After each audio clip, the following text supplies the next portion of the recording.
Muchos años después, frente al pelón de fusilamiento, el coronel Aureliano Buendía había de recordar aquella tarde remota en que su padre lo llevó a conocer el hielo. Macondo era entonces una aldea de 20 casas de barro y caña brava, construidas a la orilla de un río de aguas diáfanas que se precipitaban por un lecho de piedras pulidas, blancas y enormes como huevos prehistóricos. El mundo era tan reciente que muchas cosas carecían de nombre y para mencionarlas había que señalarlas con el dedo.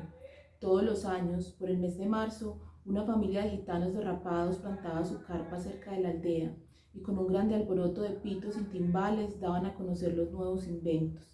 Primero llevaron el imán, un gitano corpulento de barba montaraz y manos de gorrión que se presentó con el nombre de Melquiades, hizo una truculenta demostración pública de lo que él mismo llamaba la octava maravilla de los sabios alquimistas de Macedonia. Fue de casa en casa arrastrando 2 lingotes metálicos y todo el mundo se espantó al ver que los calderos, las pailas, las tenazas y los anafes se caían de su sitio y las maderas crujían por la desesperación de los clavos y los tornillos tratando de desenclavarse. Y aún los objetos perdidos desde hacía mucho tiempo aparecían por donde más se les había buscado y se arrastraban en desbandada turbulenta detrás de los fierros mágicos de Melquiades. Las cosas tienen vida propia, pregonaba el gitano con áspero acento. Todo es cuestión de despertarles el ánimo. Hola, hoy voy a hablar entonces del boom literario latinoamericano, o bueno, algo que es conocido como el boom y que pues, no necesariamente va a corresponder a un movimiento literario, sino que corresponde más bien a un periodo histórico. Bueno, entonces los años del boom los podemos ver, o sea, es un periodo que va más o menos entre la década del 50 y la década del 60, para ser más explícitos. Las producciones más fuertes van a estar durante el año 1959 y 1964. Bien, se conoce con este término entonces a un fenómeno editorial que sucede en esta mitad del siglo XX que llevó a la rápida popularización de escritores latinoamericanos.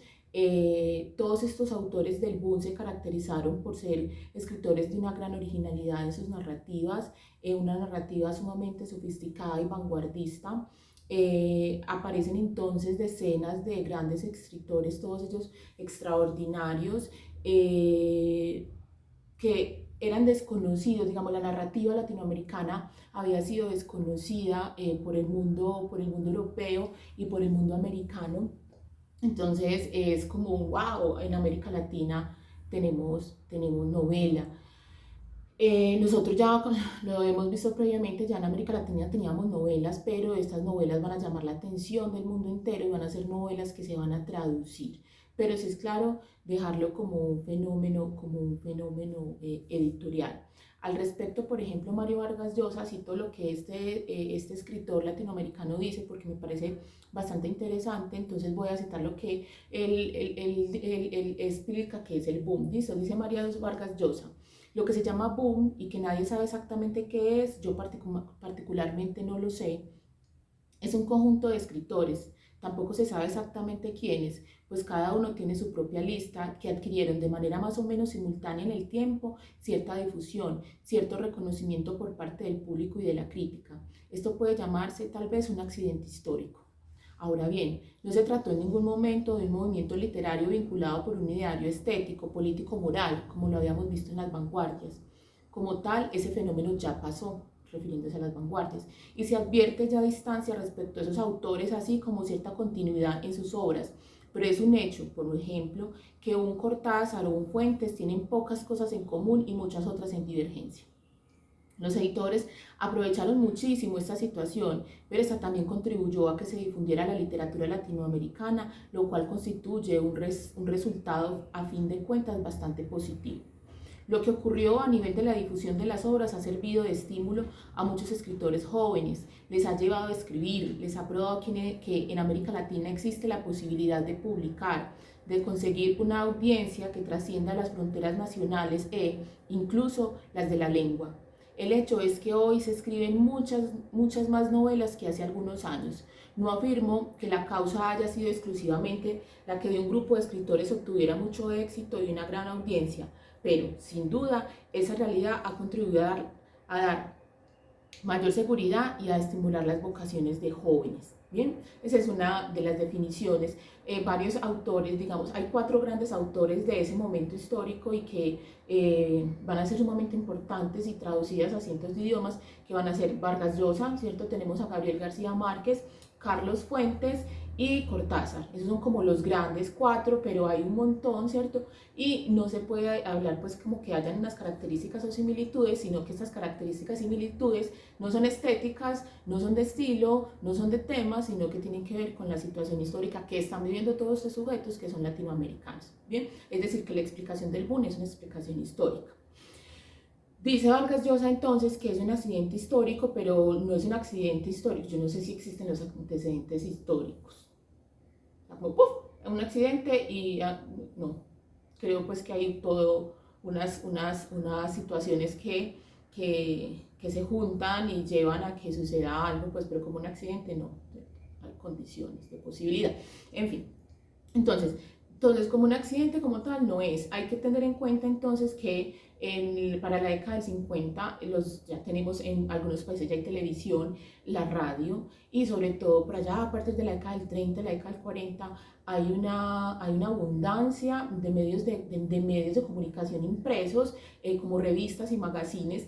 Recuerden que en las anteriores videos les estaba hablando de las revistas especializadas en literatura. Las revistas en este momento, a partir del 30, se amplían, ¿cierto? Los populismos amplían la educación universitaria, pero también la educación pública, primaria y secundaria. Esto va a decir que hay más personas que saben leer, ¿cierto? Y hay personas que van a necesitar entonces mayor consumo de cultura escrita.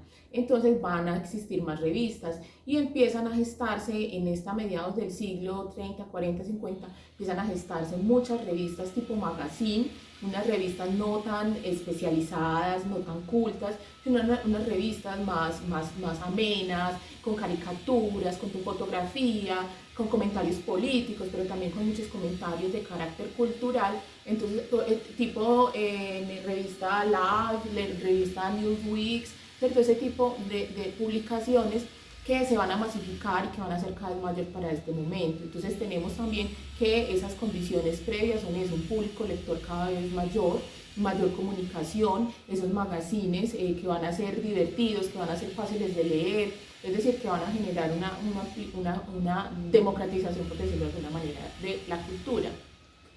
El desarrollo de la televisión, los medios gráficos también, la misma imprenta, que cada vez la imprenta nunca se ha terminado de inventar. Entonces también esto va a permitir que salgan estas revistas, que salgan muchos ejemplares de ella y obviamente que los costos de estas publicaciones sean más baratas y más a gente de clases medias, incluso de clases bajas, puedan acceder a ellas. También el cine también es sumamente importante. El cine, ese nuevo formato, también va a inspirar a muchos de los escritores que van a salir en este momento histórico. También hay otras relaciones transformadoras, pues como es lo que les decía, la educación, el crecimiento urbano, el crecimiento demográfico. Durante el siglo XX la humanidad cada vez, o sea, el crecimiento demográfico es ascendente y acelerado. Y también las urbes, ¿cierto? Debido a los procesos de industrialización de América Latina, muchas personas se vienen a vivir a la urbe. Es decir, en la urbe entonces usted viene a trabajar una cantidad de horas y va a tener mayor tiempo libre que cuando usted trabaja en el campo. Entonces, industrialización, aumento de crecimiento demográfico y urbanización van a ser también esos antecedentes importantes. Las editoriales, como les digo, entonces el boom latinoamericano corresponde a la llegada, les decía en el video pasado, de unas editoriales, muchas de ellas son editoriales creadas en México y Argentina por inmigrantes que vienen desde España, pero también hay unas editoriales españolas bien importantes que se van a encargar de difundir estos autores en esta década del 50 y del 60. Aquí las editoriales son sumamente importantes. Esto, por ejemplo, hace parte de la historia de la escritura y de la imprenta para los que les interesan los temas. Por ejemplo, tenemos en Buenos Aires una gran cantidad de editoriales. Está Losada, MC, Sudamericana, Compañía General Fabril Editora, y tras ellas algunas más pequeñas del tipo de Jorge Álvarez, La Flor y Galerna. Hay más. Bien, en México tenemos, por ejemplo, el Fondo de Cultura Económica, ERA y Joaquín Mortis. En Chile tenemos Nacimiento y Zigzag, en Uruguay Alfa y Arca, en Caracas está Monte Ávila, en Barcelona tenemos una muy importante que es Six Barral, Lumen y Anagrama. En esas editoriales y en otras, digamos, más chiquitas, van a empezar a publicarse los textos de estos autores latinoamericanos. Es decir, hay unos autores que llaman la atención de estas editoriales y como hey, allá hay materia novelable, allá hay buenas producciones, entonces empiezan a buscar esos talentos latinoamericanos. Ya tenemos una cantidad de escritura del mundo europeo y norteamericano, mayormente europeo, entonces eso es como una renovación y un aire nuevo a la literatura universal. Entonces ellos ven, bueno, allá tenemos entonces un buen nacimiento, tenemos tierra fértil, vamos a ver qué hay allá. Muchas de estas editoriales entonces se van a encargar también de hacer unos premios, ¿cierto? Estimular la creación literaria por medio de premios que van a ser sumamente sensibles y van a poner a los jóvenes latinoamericanos a escribir. Bien, entonces suceden muchas cuestiones. Si ustedes suman todo lo que les he dicho anteriormente en otros videos, ustedes pueden, entonces, y en las lecturas que han hecho para el curso, ustedes pueden ver que lo que se llama la identidad de América Latina cada vez va siendo más sólida y menos vergonzosa. Entonces, esa cultura mística, esa cultura religiosa, todo ese folclore latinoamericano, obviamente colombiano también, se va a empezar a ver reflejado sin vergüenza en la literatura, y esto la va a enriquecer enormemente. Hablemos entonces de unas características. Hay unas características del boom, ¿cierto? Les he hablado de una situación, una constelación histórica que sea para esto, pero entonces vamos a hablar qué características pueden llevar a que hablemos de que hay un momento histórico que se puede seguir denominando el boom. Bueno, estos autores tienen un gusto particular por la experimentación, heredan esto de los vanguardistas. Ellos están experimentando todo el tiempo, ellos no se quedan con las reglas y las normas consabidas de la novela, sino que ellos empiezan a explorar, ¿cierto? Hay una necesidad interna de estos autores de contar qué son estos países que ellos están viviendo. Entonces tienen un gusto por la experimentación narrativa que es característica de la novela vanguardista, aunque ellos no se consideran vanguardistas, efectivamente no lo son, y tampoco les haya gustado mucho las vanguardias, efectivamente ellos sí las leyeron. Es que un buen escritor tiene que leer de todo, y entonces ellos leen esos vanguardistas y heredan esa idea de experimentar y de innovar constantemente en la novela. ¿Qué van a hacer? Cosas que de pronto en la novela modernista europea ya sucedía, por ejemplo, juegos con la perspectiva, rupturas del tiempo lineal en la narración, mezclas de géneros literarios. En la novela pueden entonces meter teatro, pueden meter poesía. Hay unas cosas que hacen mucho, por ejemplo, en todas las novelas, casi todas las pueden encontrar, eso ya es una recurrencia muy normal dentro de la novela, que antes no lo era tanto, y es, por ejemplo, eso de crear como hipertextualidad, no solo con otras novelas, ¿cierto? Donde van a citar otras novelas y otros autores, sino que también van a tener esa mezcla de géneros. Entonces van a meter poesía, van a meter música, es muy importante, pero en el caso de Rayuela es constante las referencias que hace Cortázar a canciones, pues al blues. Bien, entonces hay una cosa muy clara: cuando a usted un autor, usted está leyendo una novela, yo siempre se los digo a mis estudiantes, usted está leyendo una novela, por ejemplo, por acá, Cortázar en el capítulo 17 llega al final del capítulo e inserta una canción en inglés de un blues. Hay que buscarlo, búsquenlo por favor, porque el autor no pone la canción porque sí, ¿cierto? Entonces ahí es como cuando nosotros leemos textos en internet y nos ponen un hipervínculo porque eso lo que va a hacer es a usted darle mayor información. Entonces, por ejemplo, Cortázar emplea mucho también esto en sus textos, una intertextualidad, pero también crea pues como invita a leer o ver otros géneros. También la pintura, por ejemplo, muchas veces en las novelas van a empezar a hacer referencias a pinturas y a pintores, entonces vaya, busque la pintura, ¿cierto? Porque muchas veces incluso estas inclusiones son como sentimientos, emociones que les genera una producción artística. Entonces hay que hacer la tarea completa, o sea, no solo leerlo y seguir derecho, sino hacer la tarea también de qué es lo que nos está diciendo allí el autor. También, por ejemplo, por ejemplo, en La muerte de Artemio Cruz, tengo un librito de Artemio Cruz, súper, ese es de Salvat, de la Biblioteca Básica Salvat, lo tengo hace, esto es más viejo que yo, pero ese es el que tengo y lo tengo súper, bueno, no está rayado, pero está lleno de cositas. Les voy a leer, por ejemplo, a qué se refiere con eso de, por ejemplo, rupturas de la linealidad del tiempo. Ya lo había dicho previamente, por ejemplo, Cien años de soledad es una novela que es una novela circular, ¿cierto? Empieza por el final. Y hay novelas que tienen diferentes formas de expresar el tiempo. Por ejemplo, en el caso, a mí la novela, ya lo he dicho y lo seguiré diciendo, La muerte de Artemio Cruz de Carlos Fuentes, me parece una cuestión brutal. Este señor escribe en tres personas, ¿cierto? Yo, tú, él, y además lo hace en tres tiempos diferentes. Al arrancar la novela usted no entiende un forro, pero ya después usted va entendiendo como que empieza a tejer. Bien, entonces, los veteroambulantes. Yo despierto, yo, y lo pone en mayúsculas así, yo despierto, me despierta el contacto de ese objeto frío con el miembro. No sabía que a veces se puede orinar involuntariamente. Permanezco con los ojos cerrados. Las voces más cercanas no se escuchan. Si abro los ojos, podré escucharlas. Continúa. Luego, en el siguiente, no está dividido por capítulos, hay un espacio y luego sigue. Viene otro narrador. Tú, mayúscula. Tú, ayer hiciste lo mismo todos los días. No sabes si vale la pena recordarlo. Solo quisieras recordar, recostado allí en la penumbra de tu recámara, lo que va a suceder. No quieres prever lo que ya sucedió. En tu penumbra los ojos ven hacia adelante.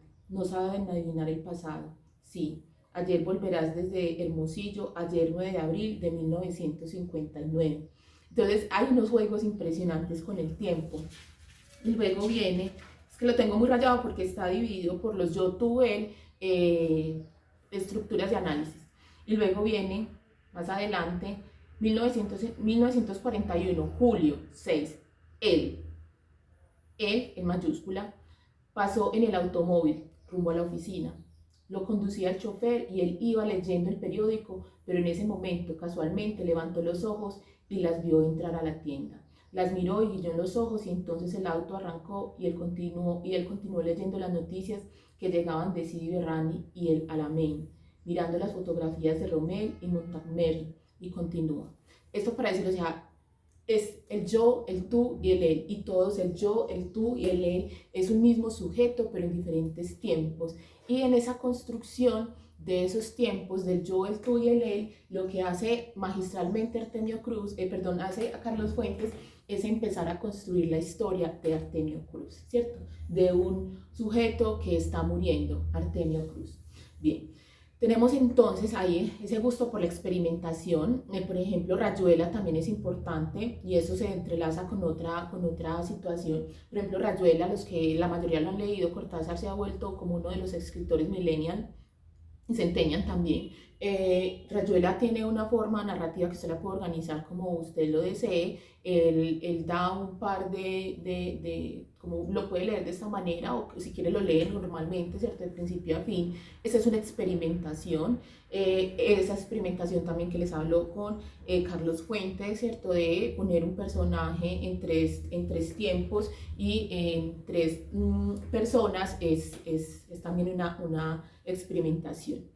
Hay otra situación, alejamiento de la narrativa realista, que en la novela era como una de las situaciones normales. La novela realista es decir, contar situaciones que acontecen, o sea, situaciones de la vida normal, sucesos lógicos, sucesos verídicos, verosímiles, ¿bien?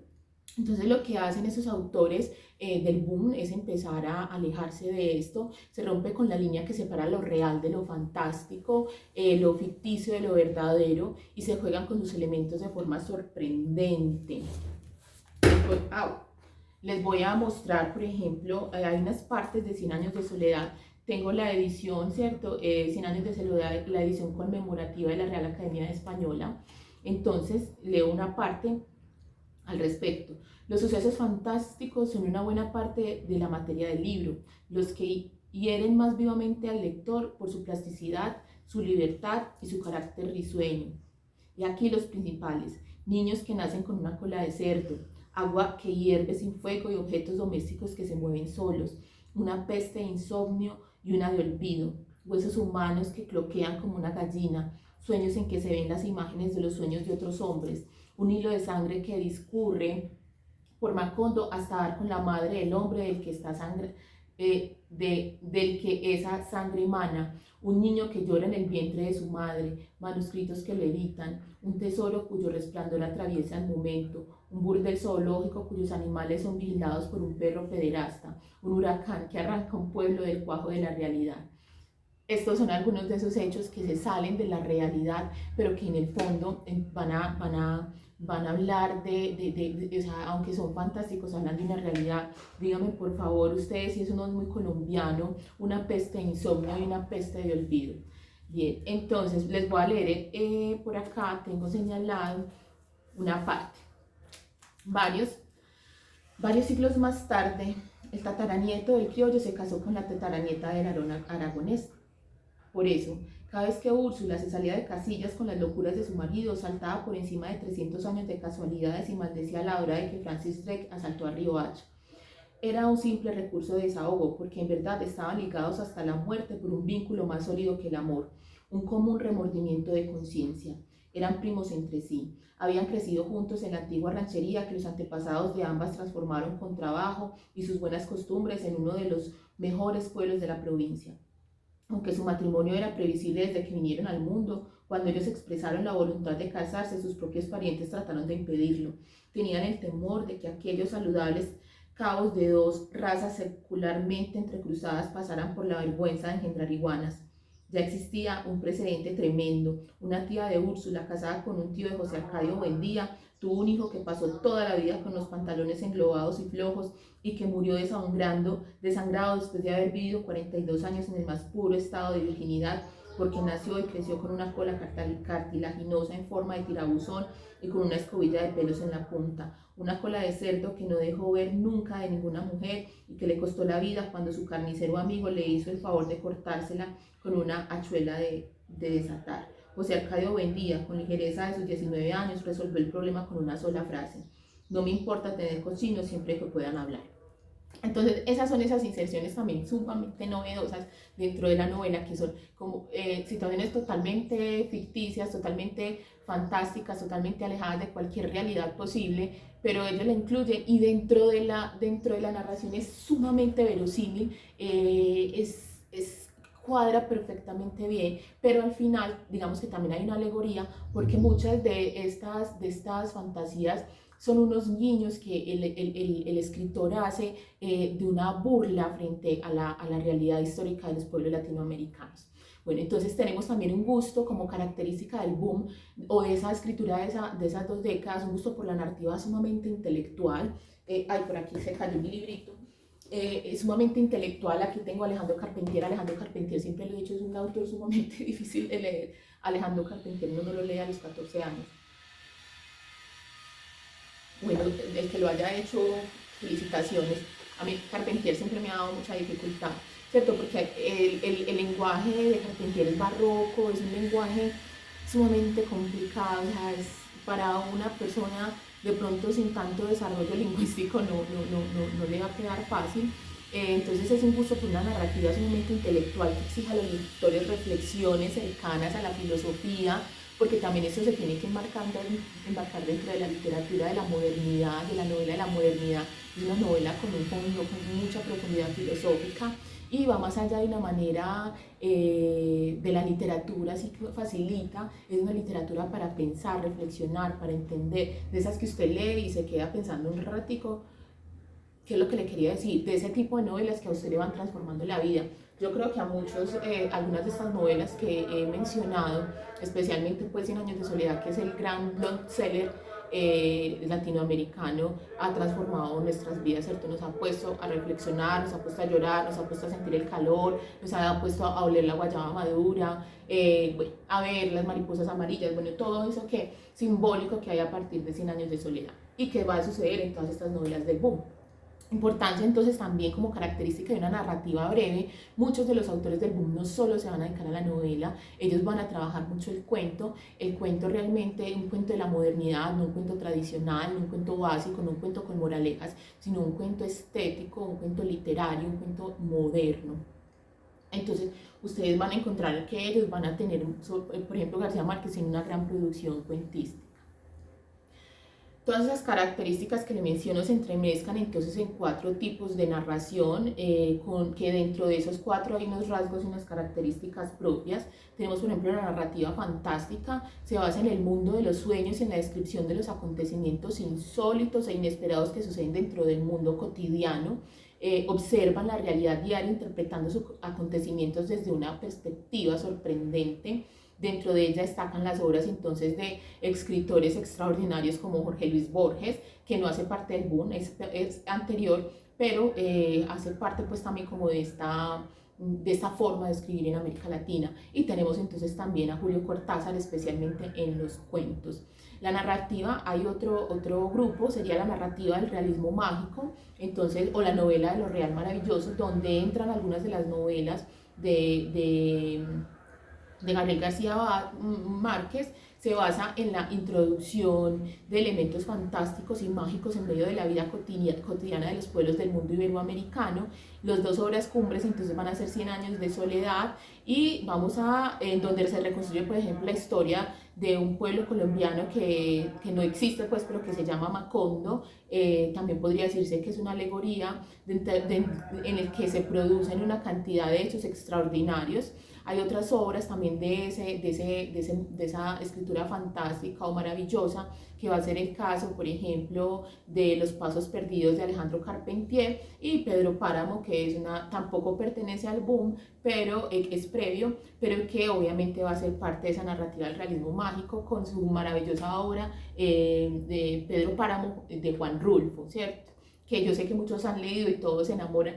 Si usted pone a un joven a leer Pedro Páramo de entrada, le aseguro que es muy posible que ese joven empiece a querer mucho la literatura y a gustarle. Es un texto sumamente, sumamente bonito. Hay cosas para enamorarse de la literatura, ¿cierto? Y hay otras para odiarla. El realismo, hay otro grupo entonces, el realismo renovado, se basa en la incorporación de todas las técnicas literarias modernas a historias de carácter realista, monólogos interiores, es decir, esos monólogos interiores son de la modernidad, eso no existía en la novela del siglo XIX. En la novela del siglo XIX aparecen en algunos momentos diálogos, pero no tanto, ¿cierto?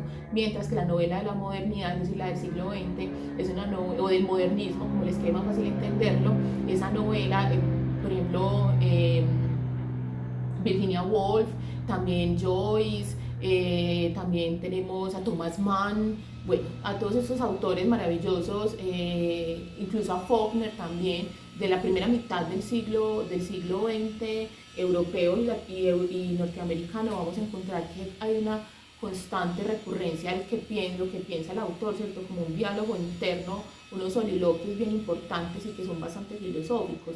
Entonces, estos autores latinoamericanos también van a recurrir a eso, van a usar múltiples perspectivas para contar la historia, van a hacer rupturas temporales, van a parodiar situaciones. Bueno, quizás el autor más significativo de este tipo de tendencias va a ser Mario Vargas Llosa, que en el 2010 ganó, como sabemos, el Nobel de Literatura, y va a tener digamos que en esa categoría entran obras como La ciudad y los perros, Conversación en la catedral y La casa verde, eso es parte de sus primeras obras. Están otros grupos que van a hacer una cosa que se llama la antinovela, que es la tendencia que se basa en el cuestionamiento de la manera habitual a cómo se hacía la novela hasta ese momento. Los autores de esa tendencia buscaron en sus obras un tipo de lector que participara en la construcción de la narración, y ahí es donde entra, por ejemplo, el caso de Julio Cortázar con su novela Rayuela, en la que obliga al lector a escoger la secuencia de la narración. Es decir, usted puede leer esa narración varias veces y va a tener siempre una historia diferente. Bien, ¿cuáles son las obras entonces del boom? Tenemos obras publicadas entre el 59 y el 64, obviamente no me las sé de memoria, entonces las voy a leer.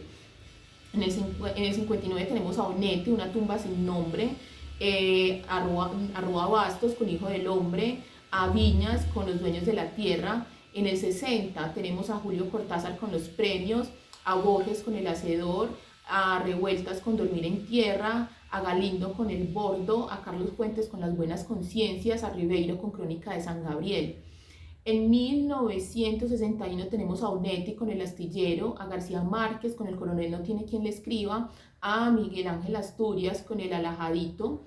Tenemos en el 62 a Carpentier con El Siglo de las Luces, a Sábato sobre héroes y tumbas, a Carlos Fuentes con La muerte de Artemio Cruz y Aura.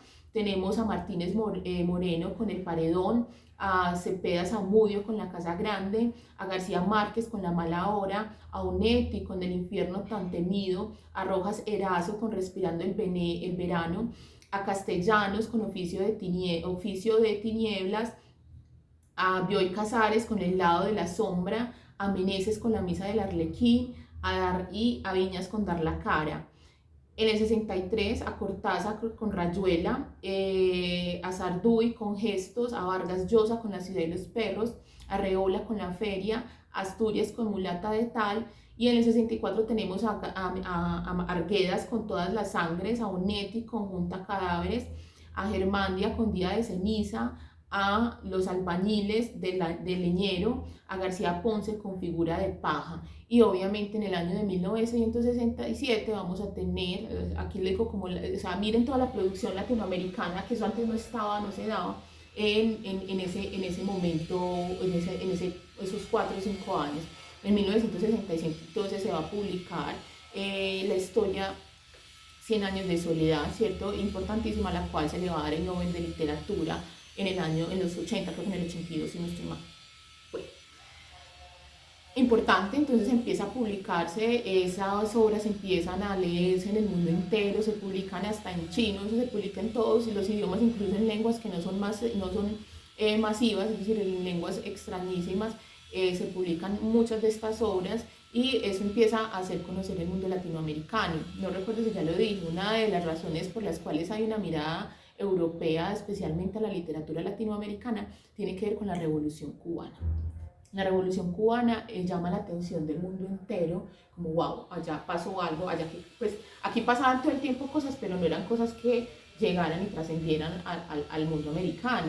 Entonces con la Revolución Cubana sí, sucede algo y es muy fuerte y eso logra estremecer porque sabemos que estamos en plena Guerra Fría, entonces todo el mundo como, ya está pasando algo.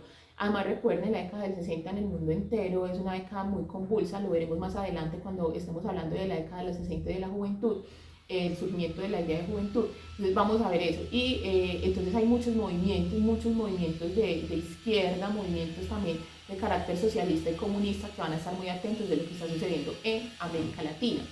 Por eso que empiezan a leer y empiezan a decir, wow, pero es que allá pasan cosas muy interesantes, pues intelectualmente hay unas posiciones muy interesantes, unas posiciones muy atractivas, unas posiciones también pues como desde el socialismo, incluso en algún momento Cortázar manifiesta que el boom latinoamericano lo que viene a ser realmente es una manifestación del socialismo latinoamericano. Yo no estaría tan de acuerdo porque no todos los escritores del boom eran socialistas, muchos de ellos sí tenían cierta conciencia social. Hay otra característica súper importante. Los escritores del boom son escritores, ¿cierto?, dedicados a la escritura, dedicados a esto. Muchos de ellos trabajan como periodistas, pero el ejercicio del periodista es el ejercicio de la escritura. Bueno, antes, ya ahora ya no tanto, ¿cierto? Entonces ellos escribían como periodistas, incluso las crónicas y los reportajes los van preparando a ellos en esas técnicas de escritura y también porque les permite tener un contacto con el mundo social y esto va a ser unos ingredientes importantes para que ellos escriban luego novelas y cuentos. Eso hay que tenerlo en cuenta, pero ellos viven de escribir, ellos no viven de la política, ellos no viven de nada, ellos viven del hecho de escribir y de ser intelectuales, de ser críticos, de hacer opinión, de todo esto. Bien, entonces eso es bien importante para el caso de los artistas del boom y eso también nos va a hacer unos sujetos, unos intelectuales sumamente comprometidos con la historia y con la política y la sociedad latinoamericana. Entonces ellos van a estar constantemente haciendo esto. También van a ser fuertes críticos de la historia, ellos van a estar diciendo como, bueno, la historia ha sido tomada por pues la han contado, normalmente la contaban políticos en el siglo XIX. En el siglo XX surgen las academias y las academias siguen siendo políticas y las academias son patrocinadas y pagadas por academias históricas, se llama Academia Histórica, la Academia de Historia de Colombia, ¿cómo es? Academia Histórica de Colombia y así es. Todo eso lo paga el Estado, lo paga el gobierno, por lo tanto las historias que se escribían ahí eran las historias bastante oficiales, no podría decir si todavía lo son. Solo a finales del siglo XX, es decir, en las 3, 4 últimas décadas, empiezan a surgir las profesiones, los profesionales en historia, es decir, personas que se preparan en unos métodos para investigar. Entonces, cuando empiezan a escribir los autores del boom, lo que tenemos aquí claro es que aquí no hay historiadores, aquí lo que hay son sujetos que hablan historia desde una de las vertientes ideológicas posibles dentro de América Latina. Y hay una cantidad de olvido, hay un montón de memoria que se está olvidando, un montón de cosas que no se dicen, y esos autores, esos escritores son sumamente comprometidos con América Latina, con cada una de las naciones en las cuales ellos nacen, pero también con América Latina como continente, y empiezan a escribir y empiezan a sacar del olvido un montón de acontecimientos que querían que olvidáramos. Por ejemplo, lo reitero siempre, la masacre de las bananeras, donde en 100 años de soledad García Márquez cuenta, obviamente de una manera un tanto exagerada, pero totalmente pertinente, lo que fue la masacre de las bananeras, una de las cientos de masacres que hubo en América Latina, y estos autores entonces van a hacer mucha novela histórica, y en esta novela histórica entonces van a hacer una crítica a la historia. Ellos van a ser sujetos sumamente críticos de la historia, no de la historia como disciplina como la tenemos hoy, sino de la historia que se ha hecho en América Latina hasta este momento. Bueno, ya después de ellos van a venir muchos autores, como lo decía el mismo Vargas Llosa, que se van a inspirar completamente en lo que esos autores hicieron, además porque está la esperanza, y creo que la esperanza ahí es sumamente importante, de que si a usted le gusta escribir, hágale que usted de alguna manera puede llegar a convertirse en un gran escritor, porque antes ser latinoamericano era como que no, en América Latina no puede ser escritor, eso no es un oficio para un ciudadano del tercer mundo, y aquí queda claro entonces que sí. Entre los años 70 y 90, después del boom, entonces la narrativa hispanoamericana no ha cesado, ¿cierto? Todos estos autores, los del boom, siguen haciendo narraciones, siguen escribiendo, y a ellos se les van a sumar otros sujetos más que van a mantener esas características básicas de esa narrativa del boom. Se observan en esos años mayor interés por los argumentos relacionados con hechos políticos relevantes de las repúblicas latinoamericanas. Entonces aparecen personajes, podría ser como el baby boom, como Jorge Edwards, Reinaldo Arenas, Vargas Llosa continúa escribiendo, Mario Benedetti también, son buenos ejemplos entonces de esta preocupación política. Hay otros autores que siguieron la senda de la innovación narrativa, centrada en el humor o en la ironía. Está, por ejemplo, Roberto Bolaños con Los Detectives Salvajes. Tenemos a Bryce Echenique con La vida exagerada de Martín Romaña, Augusto Monterroso, Lo demás es silencio. En el campo del cuento destacan autores como el mexicano Julio Román Ribeiro o Juan José Arreola. Bien, entonces después del boom nos va a abrir las puertas y sobre todo de las editoriales, pero también la posibilidad de que estos escritores nuevos que están surgiendo empiecen a escribir.